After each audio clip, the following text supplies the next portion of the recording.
The Spirit of Oklahoma, KWTV-9, Oklahoma City. It's 5 o'clock. But I'm estimating mainly KWTV-9, the Spirit of Oklahoma. Now, the #1 rated newscast in Oklahoma. we get into a 3 to 6. Oklahoma. Peter Wiggins in the news, Gary England on the weather, and Bill Jenkins on the sports. And it's time now for Newsline 9, the 5 o'clock report. Good evening, everybody. I'm Peter Wiggins. It is what happened on Newsline 9, the 5 o'clock report. Top story 5 on Newsline 9 is state officials Tuesday requested a contempt of court citation against the Narcan Drug and Alcohol Treatment Center, which is violated in a court order for continuing to treat patients. Meanwhile, the president of Narcan Chicloco New Life Center near Newkirk said the center plans to accept new patients as early as next week. Kerry Smith said Narcan should be allowed to continue to treat Indian patients because it is on Indian land and therefore exempt from state regulations. We determined to stay here, he said. 4 Indian patients remain at Narcan, although Oklahoma County District Judge John Amick last month ordered that the center stop treating its patients on February 10th. Guy Hurst with the State Attorney General Office filed papers Tuesday with Amick saying that the contempt citation to be issued no hearing has been scheduled on that matter. Narcan officials admitted that Amick's order does not cover Indian patients. 4 non-Indian patients were sent to Narcan Center in Los Angeles, but 4 Indian patients decided to stay at Narcan Chilocco. Smith said in the Native American Council of Chilocco wants Narcan to continue to treat existing Indian patients except new Indian patients. Indians belonging to the Kaw, Ponca, Alto, Missouri, Pawnee, and Chanakah tribes may receive free drug and alcohol treatment according to terms of a lease Narcan signed with the Chilocco Development Authority. Authority managed the old Chilocco school and is made up of representatives from each of those 5 tribes. Instead of paying, members of those tribes enrolled at Narcan Chilocco participated in a work-study program in which they perform containing certain tasks at the center. Average cost for treatment at Narcan Chilocco is $21,000. 2 years ago, actress Christy Alley, Narcan spokeswoman, and that plans to establish a sponsorship program for Indians outside of Oklahoma to come to the center for treatment. Smith said Hundreds of miles of lines. Raisins will be stepped up to pay for treatment centers of costs for Indian patients who do not belong to the 5 tribes exempt from payment. We're getting some good response with heavier winds on the coast, from less rain, more snow, less wind elsewhere. So it is kind of a mixed bag right now. Supporters, he said. The forecast, but we're anticipating some issues and we're making sure. In addition to the new patients, Narcan Chilocco recently started generating new money by training people to work at the centers. Those people will pay for the training. Smith and Narcan Chilocco hopes to earn enough revenue to stay in business until May, when officials will appeal a decision by a 55-40 vote. House members Tuesday approved a study for a lengthy turnpike being called the Western Corridor. House of 40 author Lloyd Benson said the bill authorizes the Oklahoma Turnpike Authority to study a feasible for a turnpike that extend. Here's what winds will look like as we head to tomorrow morning. Not much of a breeze, then they start to pick up. From the Woodward. They stay pretty brisk overnight tomorrow night through Friday morning. But notice what happens to the winds by the time we get to Friday. The winds start to switch around. From the Woodward area. And that's why we're not going to be seeing the ocean build up as much. Speaking of the ocean, we've got 2 tides that we watching during this storm, 11 p.m. tomorrow night, and then the one Near Snyder. astronomically. Right here. The surge, yes, it's impressive at 2 to 2.5 feet, but the storm just doesn't have time to. About 135 miles south. The turnpike study now goes to the Senate if it is approved there, and by the governor, the Western Corridor could be built without a further legislation vote. Sen Benson, who was also its majority floor leader. Benson said such a roadway will help the part of the state by economy with the west of Oklahoma. He said his turnpike would connect near Duncan with another 4-lane turnpike already proposed to extend along 7 Oklahoma from Davis and Ada and up to Henrietta. That new turnpike will replace a 2-lane stretch of highway between Chickasaw Turnpike between Davis and Ada. The woman accused of killing her pregnant friend and cutting the baby from her womb has been found guilty. Referring to the Little Used Road, Representative MC Last, Democrat of the Morse said, last time I voted for one of these, we ended up with 22 miles of a 2-lane turnpike. We're going to try to correct the problem, said Benson, Democrat of Frederick. Representative James Dunlap, Republican of Bartlesville, said, was he not pleased with Benson's statement that Tuesday's vote might be House members only say on the turnpike. Dunlap has criticized the project because he noted that it will be 2022 because and before any current toll gates can come down. Benson said that the state's turnpikes probably will never be paid for. All the turnpike bond payments are financed in the same package, so they must be paid off before any toll gates will be removed.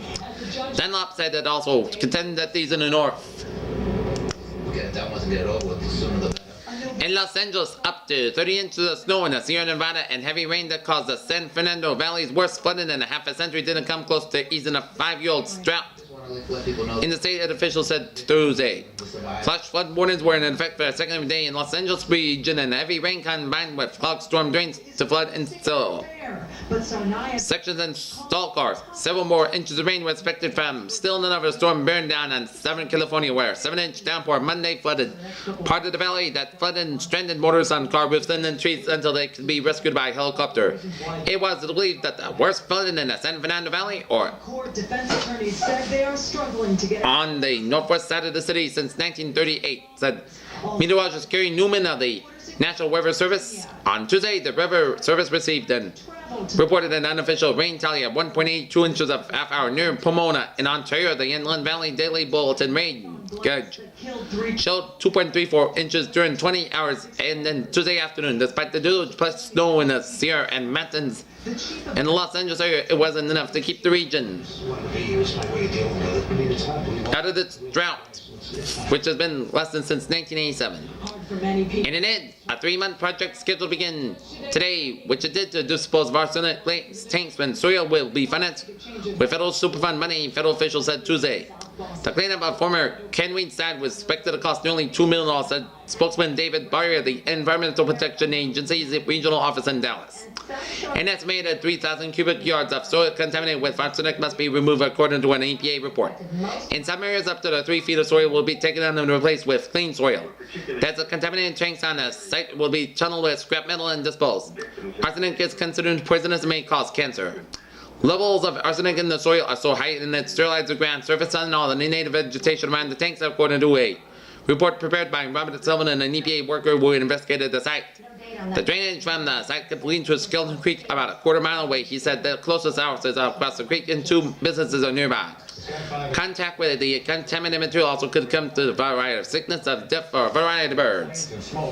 Force firefighters out of the Reflections Antique Emporium. Voters in the Moore and Middale school districts nearly approved the bond issues Tuesday to finance construction of 2 new elementary schools in Moore and extensive renovations at Midwest City High School. In Moore, 2 propositions totaling about $6.5 million received 60.3% of the vote. A Cleveland County Election Board official said Oklahoma law requires 60% approval for all of the school bond issues. You can't get much closer than that, said Superintendent Jerry Rippleto. That approval means more officials would have to consider any of the several unpleasant alternatives, including year-round classes to deal with the crowded elementary schools. For the new school to be built at SC 44th and Broadway and Moore, that the third time proved to be a charm. Lower orders have tried to speak for had it been defeated bond issue to build that school. The other new Moore School will be inside of Oklahoma City limits, just north of Southwest 134th and May Avenue. The proposition to build the school passed by a vote of 3,225 to 2,127. The same issue will be financed the purchase of new computers, software, and copiers. A second question of $350,000 for the finance of the purchase of 10 new school buses was approved 3,197 to 2,101. In the Milldale District, voters gave the nod to proposition totaling $4.95 million. A proposition to finance the projects including construction of an 18-classroom annex at Eppley Heights High Elementary School, new computer equipment, and renovation at Midwest City High School won a vote of 1,808 to 1,018 at 63% margin. A second proposition for 7 new buses were approved 1,725 to 1,052 at 62% margin. Moore Superintendent Whippleto said he did not expect the results to be so close, but said he was happy for the strong voter turnout. For almost 2 years, the Moore District has tried successfully to pass the bond issue, but it was to build schools that officials said were needed to meet the growing number of students. Last year, voters also turned down the mileage questions, which was annual before approving levies for a few months later. And more, voters' approval will translate in an average property tax increase of $1.88 per month on a $50,000 home. In the Middle District, the bond issue will not raise property taxes, the school officials said. They said that the Nebraska passed bonds issue with a short maturity and low interest rates, all while returning the bonds which keep indebtedness down. Sales event. It ends February 17th. The saving Lama, Peru, a powerful car bomb shook the U.S. ambassador residence on Tuesday night, killing 2 Peruvian police guards and outside and badly wounded 2 others, police said. Neither approves. Two leftist rebel groups immediately called responsibility and claimed it. As later, at least 5 banks and a movie theater in Lima were bombed. There were no responsible immediate reports of injuries or claims of responsibility. The blast at the residence tore down a hole 20 feet long and a 10-foot high projection wall and knocked out power lines in the area. U.S. Ambassador Anthony Quinton was not home at the time, and no one inside was hurt, an embassy spokesman said. Speaking English in anonymity. They were considerably damaged inside the residence. Broken glass, light fixtures, he said. The main explosion rocked the main U.S. Embassy building across Iroquois Avenue from the home. The 4 police officers were part of the security team that guarded the embassy and residence, a police spokesman said. Placed in a red car had been parked in front of the wall shortly before the explosion, but all that was remained when a twisted piece of chrome and charred metal. Officials pointed patrol car headlights into the gap in which the wall and searched for more explosions after the blast. The car bomb was a second major attack against the United States ambassador's residence in Lima in less than 6 years. I just thank God she's fine. You know, no scratches, nothing. She was Moscow. Lunch at the Lubinska Soup Kitchen was clearly different Tuesday. There were Campbell's cream chicken soup instead of borscht. Pork chops replaced porridge and plenty of dental floss for the toothless crowd of pensioners. The cafeterias, which have been operated at the soup kitchen since January 1st, served up the first of 100,000 meals. Flown to Moscow on Monday as part of a $78 million airlift humanitarian aid from the United States. In addition to the 3 free-for-us meal, Salvation Army volunteers passed out gift package containing eye drops, deodorant, and dental floss personal care items that were initially unknown to Russians. Grateful to the U.S. humanitarian aid they are being receiving Tuesday, Russians are not hiding their disappointment at the size of a humiliation of a superpower accepting handouts. Izvestia, one of the country's leading dailies, reported Monday that the airlift would not make any noticeable improvement in the situation with food or medicine because the volume of supplies is very, very small, and the former Communist Party, a newspaper provider, carried a front-page commentary titled Spoon-Feeding the Future Hours that reflected in nature. Gary England will have the weather after this commercial break here on Newsline 9 at 5 o'clock. She looked up and she was smiling. She was fine. The police report says this seems to be just a freak accident. The driver of the truck will not be charged. The case is now closed. Reporting in Lawrence, Todd Kiskevich. You having dinner, right? Why don't you listen to some tasteful music here? According to Johns Hopkins University, people are more relaxed when a meal is coming by soft, relaxing music. Researchers are most people ate less while listening to kinder, gentle melodies, and many even said the food tasted better. Another reason to keep listening to the tasteful music on Easy Listening, WKY AM Stereo 930. Easy Listening, WKY AM 930 Stereo. A new study reviving a passionate debate about the value of mammogram. Okay, now the weather now. Here now, Gary England. Local tank debater right now. Current conditions at Oklahoma City at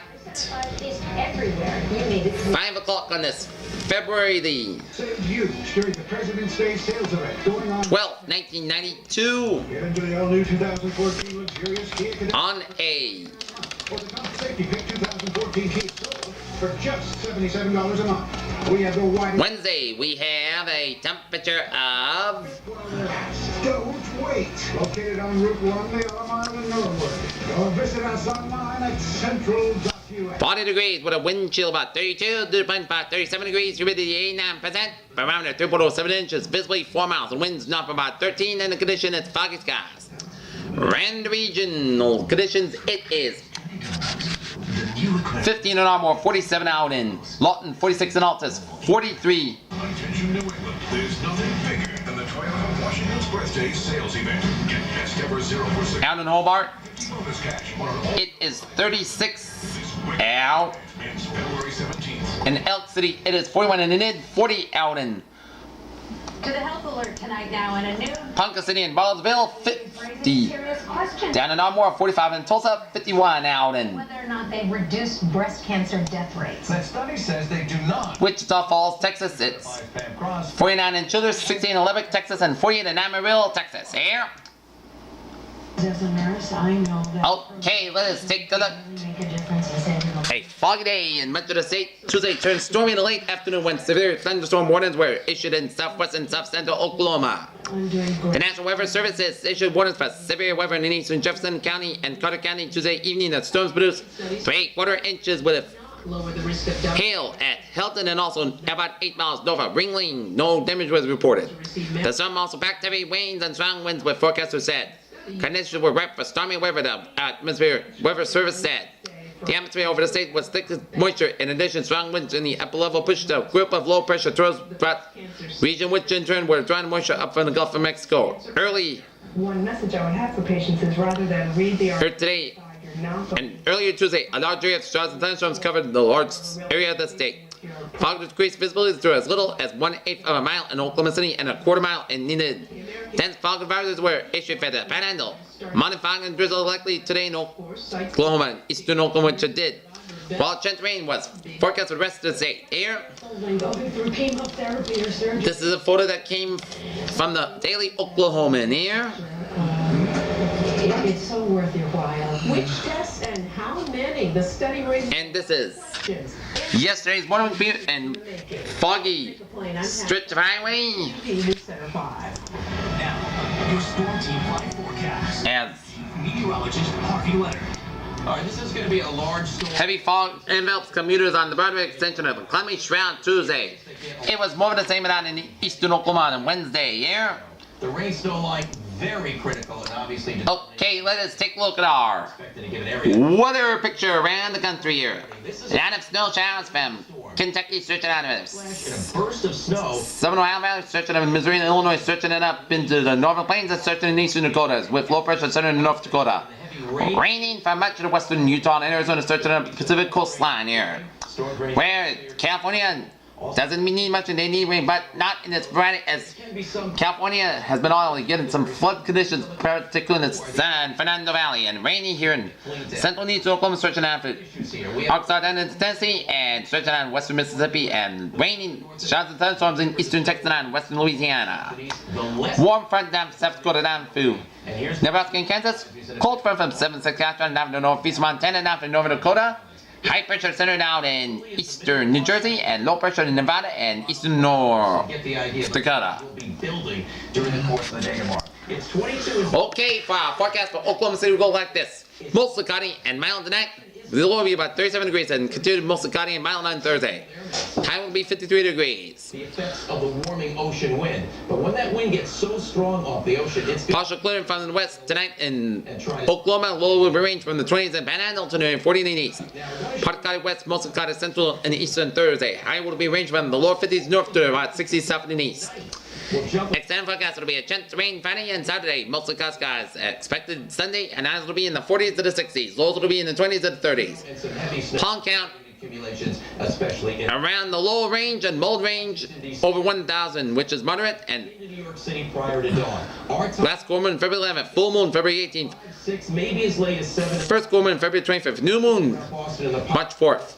Rapidly advance south. Sun will set about 6:11 p.m. and at about 53 minutes from now. And moon will rise at 12:08 p.m. on the 12th and sets 3:17 a.m. on the 13th. Heavy rain for the shoreline. That's Give Me the Weather. I'm Gary Engel. I'll be back at 6 now. Bill Teggins has the sports. Take it away, Mr. Teggins.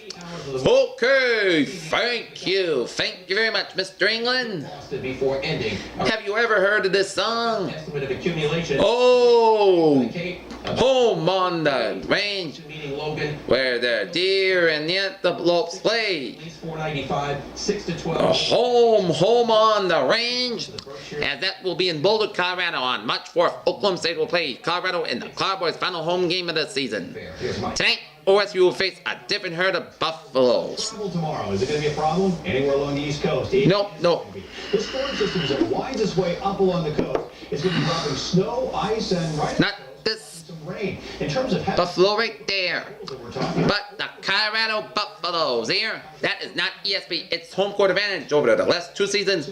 Colorado has won 21 out of 28 games at home, but lost 16 out of 24 on the road. Until winning at Iowa State last year, CU has lost 56 straight Big East road games. This year, the Buffs are 8-3 at home and 2-6 on the road. In the Big 8, they're 1-2 at home and 0-3 on the road. At home, CU beat Oklahoma 76-8 in overtime to win a 24-game losing streak to the Sooners, and the Buffs lost to 4th-ranked Kansas by only 81-80 at Boulder. Everybody play better at home, said second-year OSU coach Eddie. Said about some teams play extra better at home and not quite as good on the road. I think Colorado is a good example of that. They have a tough time, and it seems that winning ways from Boulder, but on that home floor, they are very, very tough. Then again, the Bills have blown leads in the lost home games to OSU in the past 2 seasons. Last year in Boulder, a game that provided the impetus for OSU's win to the Sweet 16 in NCAA. See what, a 50-36 lead, 14:06 left. But OSU won 76-66, scoring the bewildered Buffs 40-16 over the final 14 minutes. Equaling an amazing 21-0 speed 2 years ago. The Boulder CU has a 54-38 lead with 10:50 left. And We'll keep you posted throughout the night. Heather. Indianapolis, a stone-faced Iron Mike Tyson bolted past shattered supporters Tuesday and reported to the county probation office as a convicted rapist waiting sentence. About 12 hours earlier, in another room of the city county building, the former heavyweight champion was convicted of raping and committing criminal deviant conduct against an 18-year-old beauty queen last July.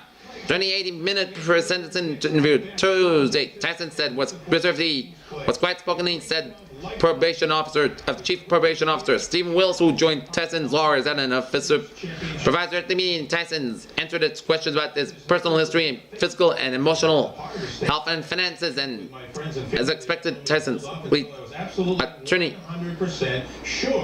Vincent J. Fuller issued a statement Tuesday saying that Tyson will appeal. Tyson's conviction of rape and 2 counts of criminal deviant conduct carries a maximum prison term of 60 years at 20 years on each count, with suspended sentence as a possibility. Similar convictions usually have resulted in sentences ranging from 7 to 11 years.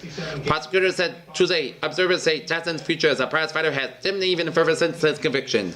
Shelley Finkel, who managed and disputed heavyweight champion Evander Holyfield, said there was no chance that Holyfield will accept a Tyson rematch. Today, pull into JetBlue Park in Fort Albertville, France. Soviet Union, unified team, Russians, no matter what you call them, the Olympics figures. Skating, they're called gold medalists. World champions Natalia Mishkotina and Artur Dmitriev won the 8th straight Paris title for the former Soviet Union on Tuesday night. The longest championship streak in the history of Winter Games. All the couples have been Russian. Elena Mbeke and Denis Petrov, a unified team, got the silver, and Canadians Isabelle Bresser and Lloyd Elser took the bronze as the top 6 places in the Norwegian program remain the same. That's my dream to have 2 of my couples on the medals stand in the Olympics. Usually I'm just one. Tamara Moskana, coach of the top 2 Russian pairs. Olympic highlights. Medals, unified team of former Soviet republics won 2 of the 3 gold and 4 to 6 to 9 medals and given it a total of 6. Austria leads with 7 overall. Figure skating, Natalia Mishkotina and Artur Dmitriev won the 8th straight gold for the former Soviet Union in Paris competition. It's the longest streak of gold in Olympic history. In Luge, American Kemi Mallett was in 6th with a shot at the medal in the World Women's Competition. Hockey, the U.S. team raised its record to 2-0 for the best start since winning the first gold medal at Squaw Valley in California back in 1960 with a 2-0 win over Germany as Chloe Ray LeBlanc stopped 46 shots. The first team shut out for an American team in 28 years. Unified team and Tissa Restova won the first women's biathlon gold ever. Today's highlights medals taken for events: women's luge and 1,500 meters speed skating and men's 10-kilometer biathlon and Nordic combine. Olympics scheduled tonight, and you can see right here in Channel 9. It's taped women's 1,500 meters speed skating, combined downhill, luge, and freestyle skiing moguls, and 10:30 p.m. to 11 p.m. wrap up of today's event. Sarah? Tickets at artsemerson.org. When you shop for furniture, it's nice to have help, but only when you need it. Coach's sons are often known for being a coach on the floor, but Cavalry assistant Scott Adebato, whose father Richie is head coach of the Dallas Mavericks, admits that wasn't his reputation when he played. I love to score and I love to shoot. I was out of control sometimes. My father was known as a defensive coach, so coach expected me to be a great defense player. Actually, I was the opposite. Once I became a coach, I realized you have to play D. When Oklahoma City, Sioux Falls. Tonight at 7:05 in the Myran, Adebato will be charged of the Cavs defense as he's been all season. Ironically, Adebato has gained some attention from some CBA coaches for his defensive schemes.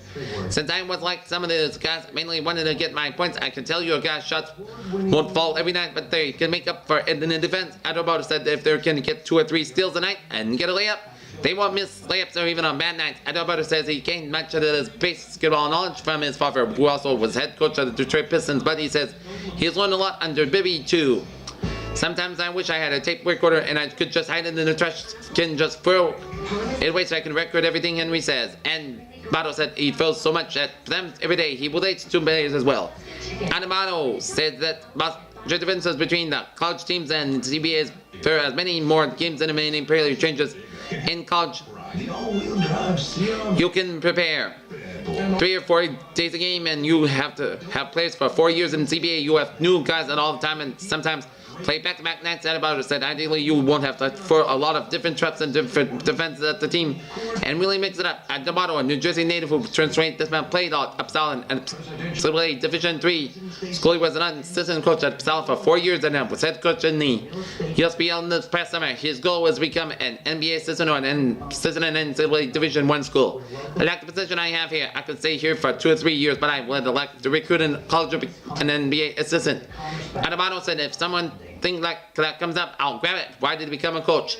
I played all sports, but the stint was 12, 13. I knew what I want to be. I knew it was to me to be on decks. I love going to the games, being with the players, the motivation part, all of it. Even when you lose, and it's a challenge. That's why I like most to live the challenge. Through the immediate. First of all, tonight, no problem. No problems tonight. Correct. It should be overnight when it starts to move through. I think it's going to start during the course of the morning commute from south to north. So anybody who can get out very early tomorrow, if they need to be, it will be ahead of it, I believe.